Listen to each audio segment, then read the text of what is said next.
Bhusawal नगरपरिषदेत Republican सेनेचे आक्रमक मटके फोडो आंदोलन, अधिकाऱ्यांच्या तोंडाला काळे फासण्याचा थेट इशारा। भुसावळ, शेळगाव बॅरेज व हतनूर धरणामध्ये मुबलक पाणी असूनही केवळ नगरपरिषदेच्या ढिसाळ नियोजनामुळे भुसावळकरांवर पाणीटंचाई ओढवली आहे। जनतेला पाणी नाही हा अन्याय खपवून घेतला जाणार नाही, अशी आक्रमक भूमिका रिपब्लिकन सेनेचे जिल्हाध्यक्ष विनोद सोनवणे यांनी मांडली। रिपब्लिकन सेनेने दिलेला 48 तासांचा अल्टिमेटम संपताच आज शुक्रवार 3 जुलै रोजी दुपारचे 12 वाजता नगरपरिषदेत धाक मटके फोडो आंदोलन करण्यात आले। प्रमुख मागण्या: 1. पाणीपुरवठ्याचे रोस्टर तात्काळ जाहीर करा। 2. आलम जेलीचा साठा आणून नागरिकांना स्वच्छ पाणी द्या। 3. हलगर्जीपणा करणाऱ्या अधिकाऱ्यांची चौकशी करून कारवाई करा।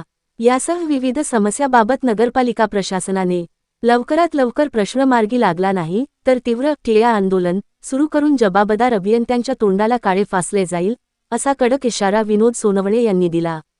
आंदोलनामध्ये विनोद सोनवणे जिल्हाध्यक्ष, वंदनाताई सोनवणे रिपब्लिकन महिला सेना जिल्हाध्यक्षा, वंदनाताई आराख रिपब्लिकन महिला सेना जिल्हा महासचिव, देवदत्त मकासरे मेजर जिल्हा उपाध्यक्ष, लीलाधर सपकाळे भुसावळ शहराध्यक्ष, स्वप्नील सोनवणे आयटी प्रमुख, बंटी नरवाडे, शर्मिला तायडे, उषा पाटील, विक्रम वानखेडे, पंकज नरवाडे, भारत गोफणे, दीपक सुरवाडे, दिलीप क्षीरसागर, विशाल नरवाडे, विजया वाघोदे, मीना भालेराव, पंकज बोदडे, नानू सूर्यवंशी यांच्यासह शेकडो कार्यकर्ते उपस्थित होते।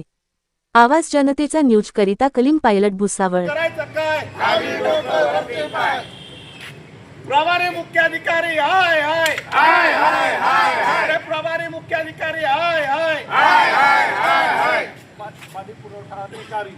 पाणी पुरवठा अधिकारी हाय हाय अरे पाणी आमच्या हक्काचं नाही कुणाच्या बापाचं। अरे पाणी आमच्या हक्काचं नाही कुणाच्या बापाचं। अरे पाणी आमच्या हक्काचं नाही कुणाच्या बापाचं। या सरकारचं करायचं काय? खाली डोकं वरती पाय। अरे या सरकारचं करायचं काय? खाली डोकं। अरे पाणी आमच्या हक्काचं नाही कुणाच्या बापाचं। अरे पाणी आमच्या हक्काचं नाही कुणाच्या बापाचं। Subscribe now and press the bell icon. Never miss an update.